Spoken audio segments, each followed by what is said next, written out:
Friends, welcome to my academy. Friends, आज की इस क्लास में आपके सीटेट के एग्ज़ाम के लिए सीडीपी पेपर 1 पेपर 2 दोनों के प्रीवियस क्वेश्चनों को डिस्कस करने वाले हैं। तो चलिए देखते हैं आज के क्वेश्चन। इसके अलावा अगर आपको सीटेट एग्ज़ाम के लिए सीडीपी के पेड नोट्स चाहिए तो आप मुझे 7706974820 पे मैसेज करके पेड नोट्स को परचेज कर सकते हैं। नोट्स का प्राइस बहुत ही कम है और कम प्राइस में आपको यहाँ पर बेहतरीन नोट्स अवेलेबल हो जाएंगे। चलिए देखते हैं आज के क्वेश्चन। इसके जो पहले ही क्लासेस है आपको चैनल के प्लेलिस्ट में मिल जाएगी।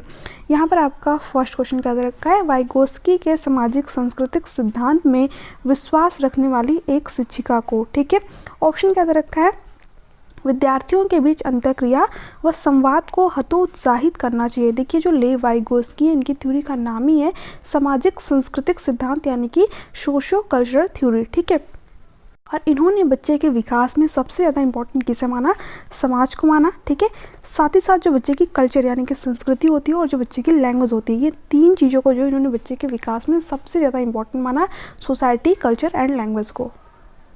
लेव वाइगोस्की वो क्या कहते हैं, जो बच्चा होता है वो समाज से इंटरेक्ट यानी कि अंतःक्रिया करके चीज़ों के बारे में जानता है, सीखता है ना। तो यहाँ पर दे रखा है कि विद्यार्थियों के बीच अंतःक्रिया व संवाद को हतोत्साहित करना चाहिए, यानी कि उसको जो है डिस्करेज करना चाहिए, नहीं उसको इंकरेज करना है, प्रोत्साहित करना है, तभी तो बच्चा अपने समाज के बारे में जान पाएगा।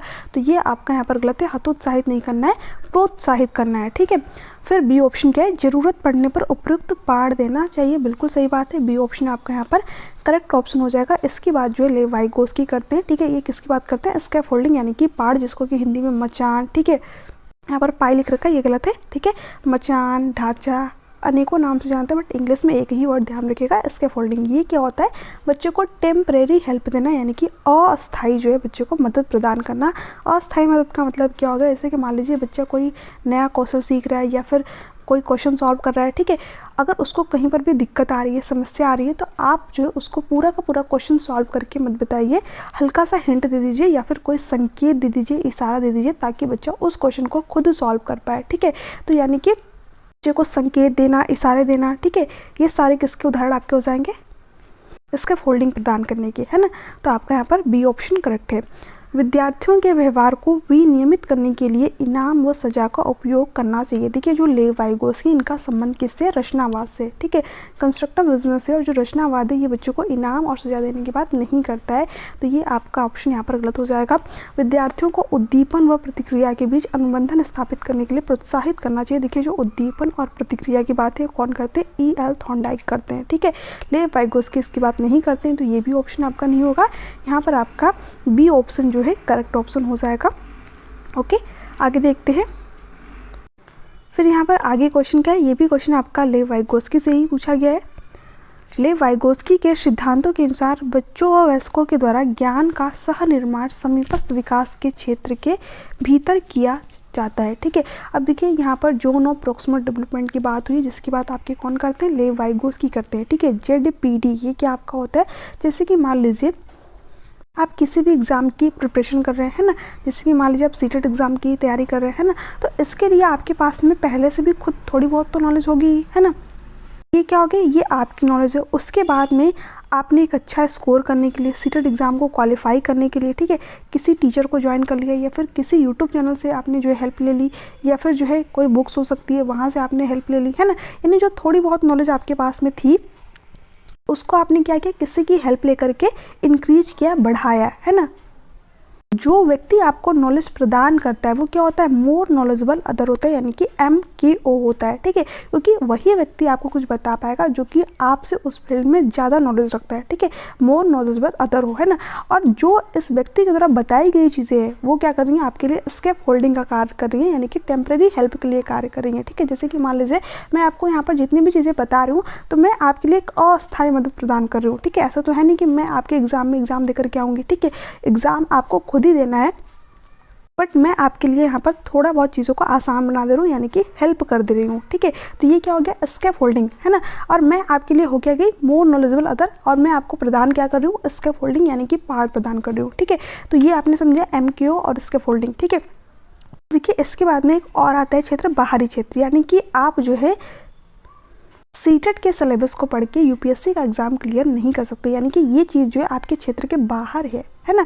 तो जो भी आपको मदद दी जाएगी वो इसी क्षेत्र के अंदर ही दी जाएगी, ठीक है, बाहर आपको मदद नहीं दी जा सकती, ठीक है। यहाँ पर यही क्वेश्चन पूछा गया है कि जो ज्ञान का सह निर्माण समन्वय विकास के क्षेत्र भीतर क्या था, यानी जो आपको मदद प्रदान की जाती है बाहर प्रदान की जाती है या फिर अंदर प्रदान की जाती है या फिर नीचे या फिर आगे, ठीक है। तो अगर आप देखेंगे तो बाहर, तो इसके बाहर आपको मदद दी नहीं जा सकती क्योंकि यही क्या है आपके सीखने का दायरा है कि यहीं तक जो है आपको यहाँ पर हेल्प दी जा सकती है, मदद दी जा सकती है, ठीक है। तो जो मदद आपको दी जाएगी वो क्या दी जाएगी, इसी क्षेत्र के अंदर दी जाएगी, ठीक है। ये क्या थी, आपकी नॉलेज थी, और यहाँ पर जब आपने किसी टीचर की हेल्प से कुछ सीखा, ठीक है, तो इसी के अंदर जितना भी आप सीख सकते हैं आपको मदद यहाँ पर प्रोवाइड कर दी जाएगी, ठीक है। तो यहाँ पर क्या हो जाएगा, अंदर, है ना। तो बी ऑप्शन आपका करेक्ट ऑप्शन हो जाएगा। देखिए मैंने मोर नॉलेजेबल अदर इसके फोल्डिंग ये सारे प्रोसेस क्यों बताए, क्योंकि यहाँ से भी आपके एग्जाम में क्वेश्चन आते हैं, है ना। फिर आगे देखते हैं, चलिए यहाँ पर क्वेश्चन क्या है, एक प्रगतिशील और बाल केंद्रित शिक्षा के अंतर्गत निम्न में से किसका स्थान नहीं है ना। इंपॉर्टेंट है। ऑप्शन क्या दे रखा है, डिजिटल तकनीकी व शिक्षण अधिगम सामग्री का प्रयोग। देखिए इसका स्थान तो होता है क्योंकि जो प्रोग्रेसिव क्लासरूम में जो चाइल्ड सेंटर्ड एजुकेशन वो क्या कहती है कि बच्चे की ज़रूरत के अकॉर्डिंग उसको एजुकेशन प्रोवाइड कीजिए और बच्चों को इस तरीके से एजुकेशन प्रोवाइड कीजिए ताकि बच्चा स्कूल आने में इंटरेस्ट दिखाए, ठीक है। तो अगर आप डिजिटल तकनीकी का यूज़ कर रहे हैं, ठीक है, बच्चे के सामने अलग अलग तरीके से चीज़ों को रिप्रेजेंट करें तो बच्चा सीखने में इंटरेस्ट लेगा, उसको जो है एक अच्छा माहौल मिल पाएगा, है ना। तो ये बात सही है, बट पूछा है निम्न में से किसका स्थान नहीं है, तो इसका स्थान तो है, तो ये ऑप्शन होगा नहीं। क्रियात्मक खेल खोज व अनुभव से सीखने पर बल देना, बिल्कुल सही बात है। जो प्रोग्रेसिव क्लासरूम है जिसकी बात जो है कौन करते हैं, जॉन ड्यूई, और ये किसकी बात करते हैं, लर्निंग बाय डूइंग, यानी कि बच्चा कुछ एक्टिविटी करके सीखे, ठीक है। जैसे कि अब जो है बच्चों को प्रोजेक्ट कार्ड दिए जाते हैं तो उसमें बच्चा तरह तरह की चीज़ें डिज़ाइन करता है ना। तो वहाँ पर बच्चा क्या कर रहा है, एक्टिविटी कर रहा है ना, उन चीज़ों के बारे में जान रहा है, खुद खोज कर रहा है, अन्वेषण कर रहा है ना। इस तरीके की अपॉर्चुनिटी यानी कि अवसर बच्चे को प्रोवाइड करने चाहिए। इससे जो है बच्चे के जो विकास है बहुत ही अच्छी तरीके से होता है, बच्चे जो है सीखने के उनको अनेकों अवसर मिल पाते हैं। तो ये भी बात आपकी सही है ना। तो इसका भी स्थान होना चाहिए, तो ये भी ऑप्शन ही है। केवल संरचित पाठ्यक्रम समाप्त पर बल देना, यानी जो पाठ्यक्रम डिज़ाइन किया गया सिर्फ उसी के समाप्ति पर जोर देना कि कितना जल्दी जो है पाठ्यक्रम यहाँ पर समाप्त कर दिया जाए। तो इससे क्या होता है, क्लासरूम में बच्चा बोरियत फील करता है, क्लास में आने का जो है उसका मन भी नहीं करता, क्योंकि सिर्फ जो है टीचर सिर्फ पाठ्यक्रम के बारे में बता रहा है, कुछ एक्स्ट्रा चीज़ें बता ही नहीं रहा है, ठीक है, सिलेबस को कंप्लीट करने में ही लगा हुआ है। तो बच्चा फिर यहाँ पर जो को सीखना नहीं चाहता, उसका ध्यान सीखने पे होता ही नहीं है। तो ये आपका यहाँ पर गलत हो जाएगा। सिर्फ सिलेबस को कंप्लीट नहीं करना है, बच्चे की ज़रूरतों को भी ध्यान में रखना है ना। तो यहाँ पर इसी का स्थान नहीं होना चाहिए और यही आपका करेक्ट है। लोकतांत्रिक व स्वतंत्र अभिव्यक्ति के साथ छात्रों की सक्रिय भागीदारी, बिल्कुल सही बात है। यानी कि एक लोकतांत्रिक माहौल हो जहाँ पर हर एक बच्चा अपनी समस्याओं को रख पाए और टीचर जो उन समस्याओं को सुने और उसके अकॉर्डिंग जो है बच्चों को सोल्यूशन प्रोवाइड करे, ठीक है। हर बच्चा सीखने के लिए स्वतंत्र हो, है ना। तो इस तरीके से आपको जो है क्लासरूम में माहौल क्रिएट करना है। तो ये भी सही है, तो ये भी ऑप्शन नहीं होगा। इन तीनों को क्या करना चाहिए, स्थान देना चाहिए। तो ये तीन ऑप्शन नहीं हुए, पूछा है कि इसको स्थान नहीं देना है, तो यहाँ पर सी ऑप्शन करेक्ट है। देखिए यहाँ पर क्वेश्चन क्या है, छात्रों के विविध समूह के साथ बातचीत करते हुए एक शिक्षक को, ऑप्शन क्या दे रखा है, ऐसी चर्चाओं को हतोत्साहित करना चाहिए जो छात्रों को उनकी पृष्ठभूमि और अनुभवों के बारे में बात करने के लिए प्रोत्साहित करे, ठीक है। देखिए ये बात आपकी यहाँ पर पूरी तरीके से गलत हो जाएगी। जो चीज़ें बच्चों के पृष्ठभूमि के बारे में हो, उनके अनुभवों के बारे में हो, ऐसी चर्चाओं को प्रोत्साहित करना चाहिए, हतोत्साहित नहीं करना चाहिए। तो ये बात गलत है। लगातार अपनी रूढ़ियों और पूर्वाग्रह पर चिंतन करना चाहिए, बिल्कुल सही बात है। देखिए जैसे जो टीचर होते हैं कई बार जो है बच्चों के साथ में जो है जेंडर स्टीरियोटाइप जैसी चीज़ें करते हैं कि जो लड़कियाँ होती हैं वो मैथ में कमज़ोर होती हैं, जो लड़के होते हैं मैथ में अच्छे होते हैं, है ना। या फिर घरों में भी ऐसी चीज़ें देखने को मिलती है, लड़कियाँ जो है ये घरों के काम करती है, लड़के घरों के बाहर के काम करते हैं। तो इस तरीके की जो सोच है, जो पुरानी विचारधारा है, जो रूढ़ियाँ, उस पर जो चिंतन करने की ज़रूरत है। ये बात बिल्कुल सही है, बी ऑप्शन करेक्ट है। एक समान पाठ्यक्रम का पालन करके मूल्यांकन का मानकीकरण करना चाहिए। देखिए जो मूल्यांकन है क्या सभी बच्चों के लिए एक ही तरीके से किया जाना चाहिए, पाठ्यक्रम सभी के लिए समान होना चाहिए, नहीं। बच्चे की जैसे ज़रूरत है उसके अकॉर्डिंग उसमें चेंज भी किया जाना चाहिए, ठीक है। तो ये बात गलत रखा है। सभी बच्चों में क्या होती है, इंडिविजुअल डिफरेंसेस होते हैं, व्यक्तिगत भिन्नताएं होती हैं, है ना। फिर डी क्या है, शिक्षण की प्राथमिक विधा के रूप में व्याख्यान पद्धति को अपनाना चाहिए। देखिए जो आपकी व्याख्यान पद्धति है बहुत ज़्यादा हेल्पफुल नहीं होती है। जो आपकी चाइल्ड सेंटर्ड एजुकेशन है इसकी बात नहीं करती है, ये कहती है कि बच्चे को केंद्र में रख करके सभी गतिविधियाँ कराई जाए, ठीक है। व्याख्यान विधि का कम से कम यूज किया जाए, है ना। तो यहाँ पर आपका बी ऑप्शन करेक्ट ऑप्शन हो जाएगा। फिर आगे देखते हैं मूल्यांकन कैसा होना चाहिए, सामग्री व समग्र, बिल्कुल सही बात है। यहाँ पर फर्स्ट ऑप्शन आपका करेक्ट ऑप्शन हो जाएगा। देखिए जो मूल्यांकन है ये कैसा होना चाहिए, होलिस्टिक एंड कंटिन्यूअस, यानी कि लगातार बच्चे का मूल्यांकन किया जाना चाहिए। और ऐसा नहीं किसी एक ही बच्चे का, ऐसा नहीं सिर्फ पेपर पेंसिल टेस्ट करा लिया, नहीं, बच्चे के सभी बच्चों का जो है यहाँ पर मूल्यांकन करना चाहिए। ठीक है, होलिस्टिक डेवलपमेंट यानी कि 360 डिग्री बहुआयामी जो है इवैल्यूएशन की बात करता है आपकी एनईपी और एनसीएफ। ठीक है, तो यहाँ पर फर्स्ट ऑप्शन करेक्ट है। मानकीकृत व परीक्षा केंद्रित नहीं, कभी भी एग्जाम सेंटर जो है बच्चे का इवैल्यूएशन नहीं करना चाहिए।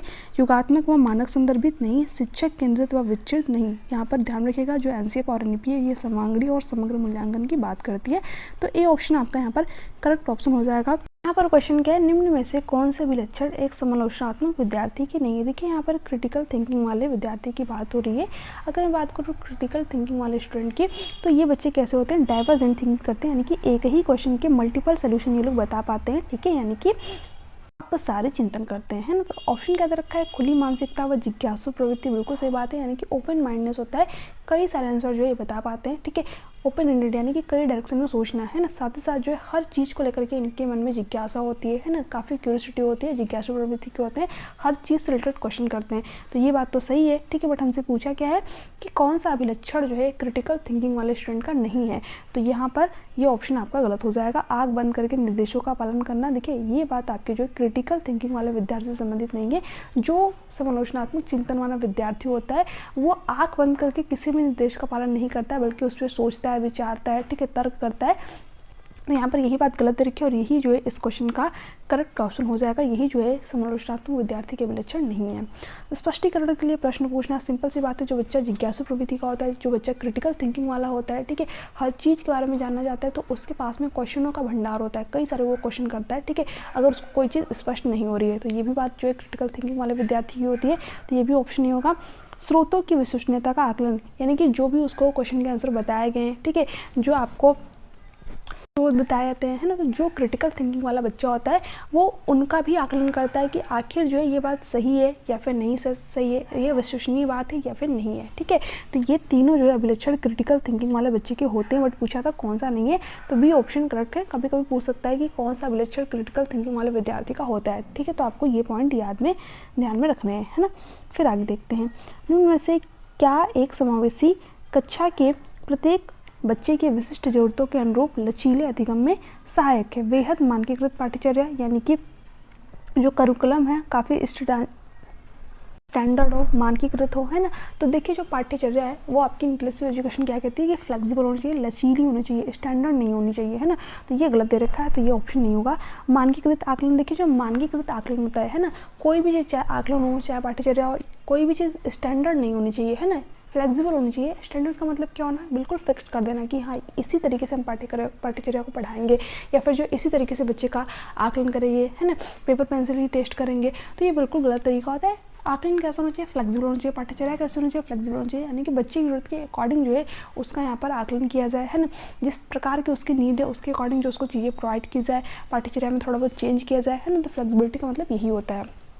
जो इंक्लूसिव एजुकेशन है, जो समावेशी शिक्षा है, वो इसी की बात करती है कि एज पर नीड बच्चे को यहाँ पर एजुकेशन प्रोवाइड की जाए, जैसी बच्चे की जरूरत है उसके अकॉर्डिंग उसको चीज़ें प्रोवाइड की जाए। ठीक है, तो यहाँ पर आपका दोनों बातें गलत दे रखी है। ओके, फिर आगे सीखने का सार्वभौमिक अविकल्प, बिल्कुल सही बात है, यानी कि हर बच्चे को जो है सीखने के अवसर प्रोवाइड किए जाए। तो सी ऑप्शन करेक्ट है। एक समान व योगात्मक मूल्यांकन नहीं, ये बात गलत रखी है। कभी भी एक समान या फिर योगात्मक बच्चों का मूल्यांकन नहीं करना है, फॉर्मेटिव असेसमेंट करता है, यानी कि रचनात्मक आकलन करना है। ठीक है, तो ये गलत है, सी ऑप्शन करेक्ट है। फिर आज का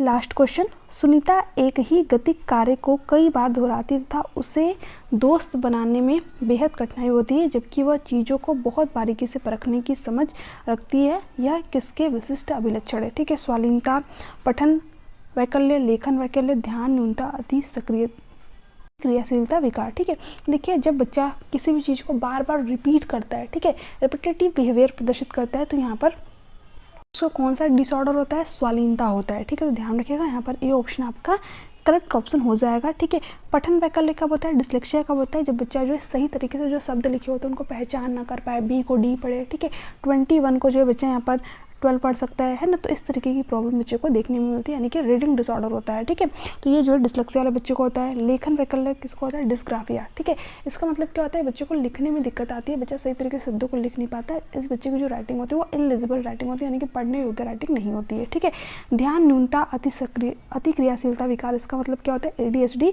यानी जो बच्चे का ध्यान होता है, जो बच्चे का अटेंशन होता है, लंबे समय तक किसी एक ही जगह पर जो टिक नहीं पाता। ठीक है, बार बार उसका ध्यान भटकता रहता है ना। ये सारे डिसऑर्डर जो आपके एग्जाम में पूछे जाते हैं, तो ध्यान रखिएगा। तो फ्रेंड्स, आज के लिए इतना ही, मिलते हैं नेक्स्ट क्लास में। तक के लिए bye bye, take care, thanks for watching. देखिए, इस क्लास को जो PDF है आप सभी को मैं डेली टेलीग्राम चैनल प्रोवाइड करती हूँ, तो टेलीग्राम चैनल को जरूर जान कर लीजिएगा। चैनल का डिस्क्रिप्शन बॉक्स में फिर फर्स्ट कमेंट में आप सभी को टेलीग्राम चैनल का लिंक मिल जाएगा। चलिए मिलते हैं नेक्स्ट क्लास में, तक के लिए bye bye, take care, thanks for watching. कोई भी क्वेश्चन हो, कोई भी डाउट हो तो आप नीचे कमेंट में कमेंट करके पूछ सकते हैं।